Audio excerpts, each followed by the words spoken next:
Each summer, a rotating collection of about 200 of the most powerful international bankers, crooked political pawns, corporate kingpins, know-it-all academics, and sleazy media moguls all meet together to collaborate on how to help themselves further their own personal agendas while serving the grand agenda of the network's dark overlords. These elites call themselves the Bilderberg Group. They typically meet at exclusive resorts, buying up all of the rooms, kicking out any of the non-Bilderbergers, even if those people had their own pre-existing reservations, and putting the hotel staff under strict obligations of secrecy. These elites are usually given local police protection, and that would be on top of a vast amount of private security that they bring in to apply muscle to any unwanted interlopers. So, with the riffraff kept out of sight and out of mind, the Bilderbergers are free to discuss current issues, events of pressing concern. It is not inaccurate to suggest that these people aspire to create a system of world government operated by unelected elites from among their own ranks. This is a system that would replace the concept of individual sovereign nationhood and the constitutional rights that protect the liberties of the citizens of those various nations. I'm convinced that the globalist free trade system that's being pursued by these crony capitalists is equally as dangerous to the human race as the system of Soviet-styled Marxism that we saw promulgated at the end of a gun by the Bolsheviks a century ago. Make no mistake, the Bilderberg Group is not a conspiracy theory. It is not a fantasy. It is real. It is dangerous. And if their agenda were to succeed, it would result in nothing short of the enslavement of the entire human species. In June of 2010, the group met at the exclusive Dolce Hotel in Spain. A big topic of discussion at that time was how to keep a handful of nations that were experiencing severe financial hardships from choosing to separate themselves from the European Union, which is that vast supranational system of the banking cabal that they use to keep the Europeans on their knees and providing the bankers and their multinational corporation allies with that never-ending stream of filthy lucre that they love so much. Sanctimony and obvious disdain for, the common man was certainly on display in Spain at this meeting. The Bilderbergers effectively turned the local police into its own army for hire. And so, like an obedient Gestapo, the Spanish police went out, they harassed journalists and protesters. They were confiscating their cameras, forcing the people to delete audiovisual materials that they had recorded, even went out arresting local citizens who were just standing on public property, committing no crime, just looking around trying to figure out what's going on. So present at that meeting was, for example, former War on Terror Defense Secretary Donald Rumsfeld. He was at the meeting promoting the need to attack Iran, which is a move that would benefit not only the geopolitical goals of the Zionist state of Israel, but also the goals of the Western oil corporations that he and his allies were linked to. Then you've got David Rockefeller and Henry Kissinger. These were top members of the New World Order in America. They were also there. They joined with European royalty, including Queen Beatrix of the Netherlands and Queen Sofia from right there in Spain, all conspiring together in the name, in this global game of thrones. These elites see themselves as morally and intellectually superior to the common man, in much the same way that medieval feudal lords and masters looked down at the commoners and the serfs of their day. Think of these people as George R.R. Martin's Queen Circe and Prince Joffrey. That's what these people are like. The world they say to themselves is theirs by natural right. It's what they believe. The rest of us are here just to serve them.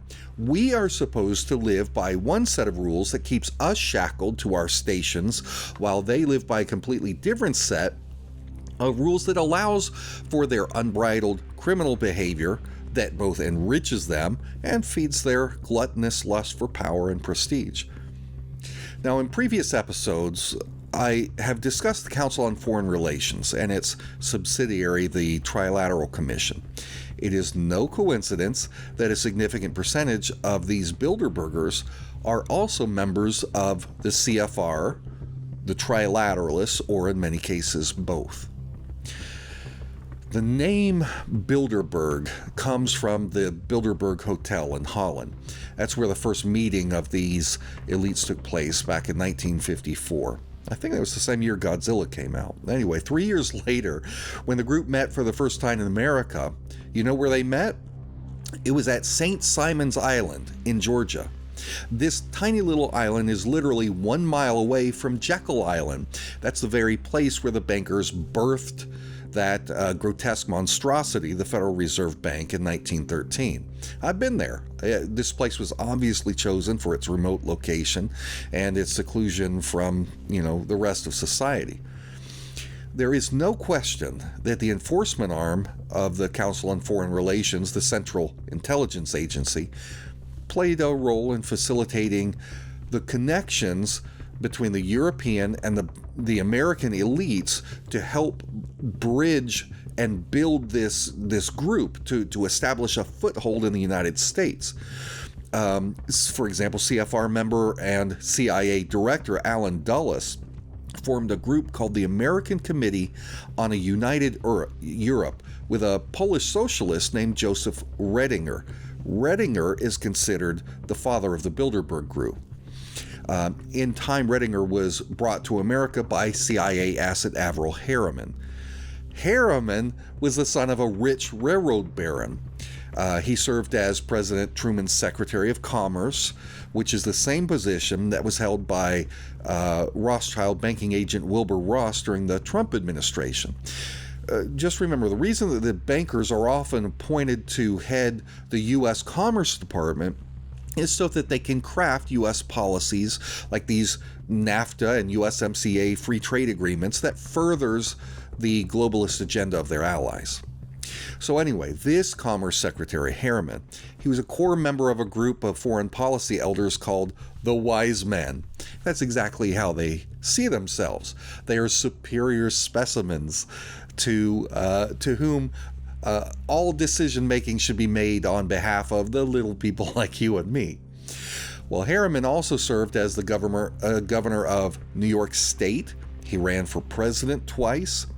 So, Harriman brings Bilderberg Group founder Joseph Retinger to the USA, introduces him to CFR members David and Nelson Rockefeller. He introduced Retinger to Alan Dulles' brother, the U.S. Secretary of State John Foster Dulles, and other prominent CFR members who represented the interests of this globalist cabal. So Retinger now was able to connect the American globalists with the European globalists by bringing them all together under the same roof of the Bilderberg Group. As George Carlin used to say, it's a big club and you ain't in it. Well, I'll tell you what club you are in. You're part of Team Blackstone. You have seen the curtain of propaganda pulled back to reveal the banking wizards who are in there pulling the levers and the warmongering witches of the New World Order sending out their flying monkeys to foment conflict and torment entire populations in their deadly pursuit of power and money. Now, you can show off your Team Blackstone pride with a Blackstone cap or a t-shirt. Just go on over to blackstoneintel.com, click on the store button, the shop button from the drop-down menu, and pick up a cap today. I'll send it to you right here from my house. Like I said, I've also got things like t-shirts, coffee mugs, autographed pocket constitutions. Your purchase through blackstoneintel.com helps to keep me on the air to continue exposing the secrets of the New World Order. Now, let me give you some more information. I think you'll be fascinated by a little more background on Retinger. To really understand the purpose of the Bilderberg Group, we need only look at the life of its founder. and the dream of a new world order of global control that he chased throughout his entire life. This guy is like a villain straight out of a James Bond movie. All right, as I said, Retinger was a socialist from Poland. His great-grandfather was a Jew who converted to Catholicism as a boy along with his whole family at the time. Joseph himself was at one point a Jewish Jesuit apprentice in Rome.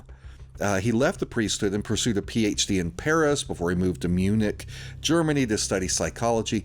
And from there he entered the London School of Economics and started moving deeper into elite circles in London through networking that grew out of a few really fortuitous introductions. Now, this is around the time that he was inducted into the ranks of Freemasonry, and he became involved with British intelligence as an MI6 asset. Now, in the build-up to World War I, Retinger formed political alliances with the leading Zionists of the area, people like Chaim Weizmann, who was the head of the Zionist organization and who later served as the first president of Israel. It was during these years that Baron Rothschild started financing the mass relocation of European Jews to Palestine. The Rothschild banking family was entrenched in Europe, and Retinger learned that the agendas of the banking elite and the agendas of the Zionists were very much intertwined.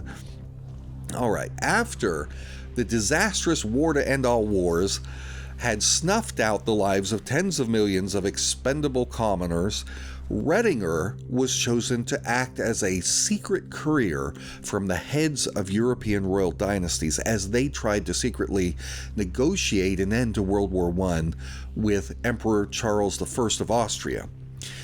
This ceasefire would be given in exchange for the emperor agreeing to vast land concessions, including acquiescing to German territory being sliced away.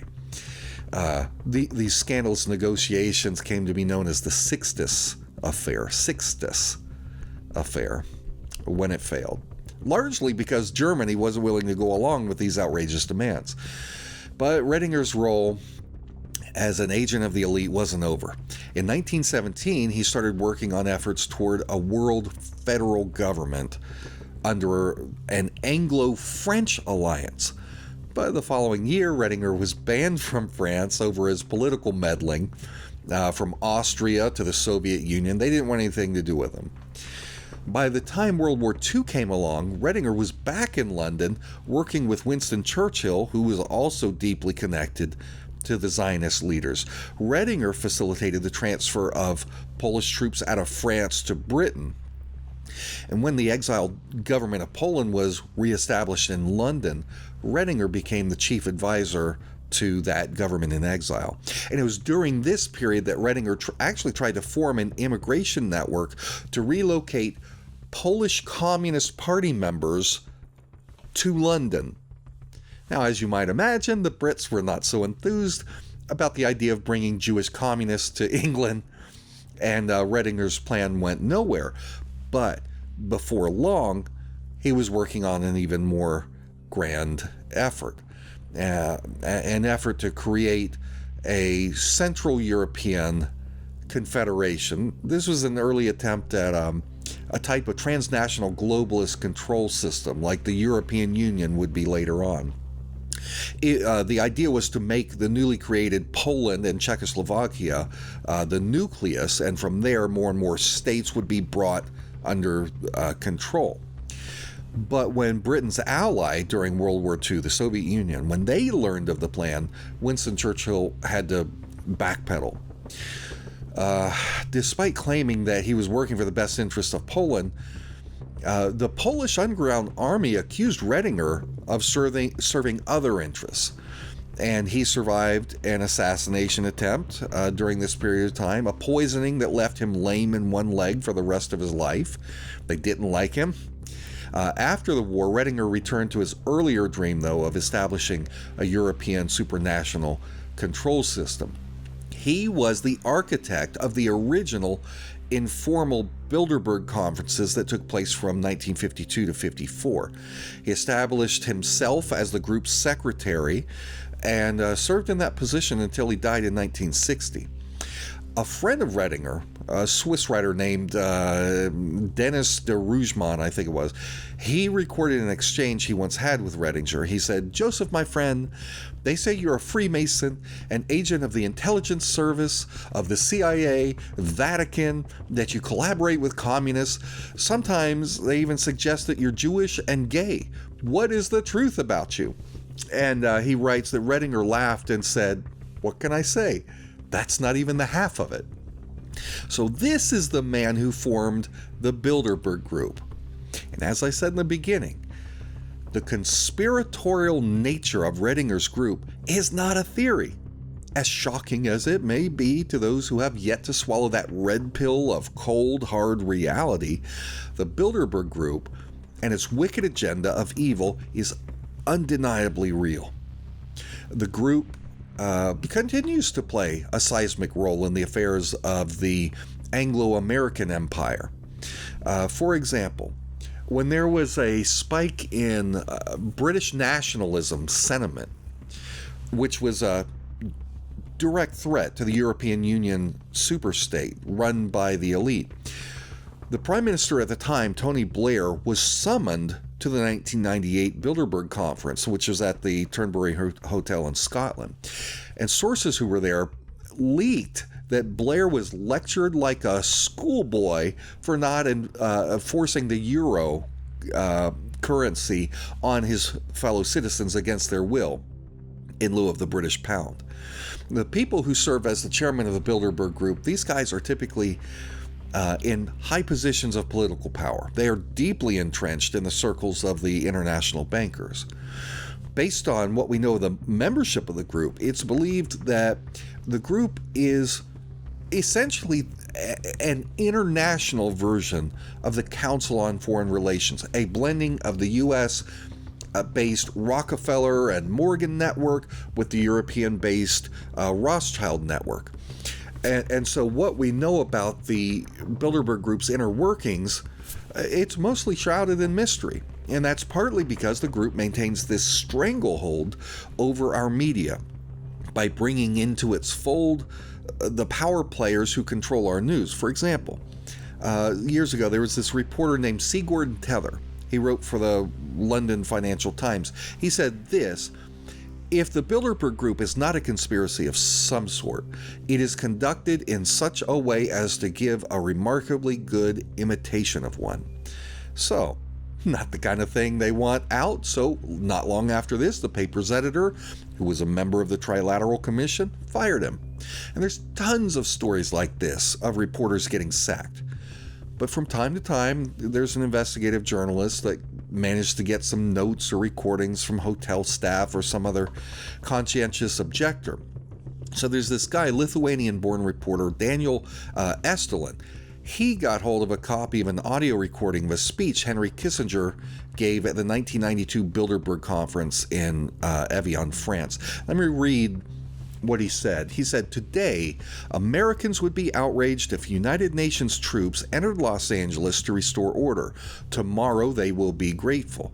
This is especially true if they were told there was an outside threat from beyond, whether real or promulgated, that threatened our very existence. It is then that all people of the world will plead with world leaders to deliver them from this evil.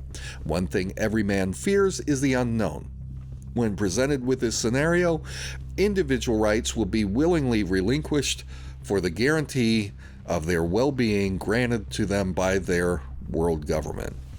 So there was another source that reported a conversation that he had overheard between Kissinger and Canada's Prime Minister at the time in the late 70s at one of these meetings. He said, "Jimmy Carter is not the President of the United States. The Trilateral Commission is the President of the United States, and I represent the Trilateral Commission." That's Kissinger for you. These people are full of themselves.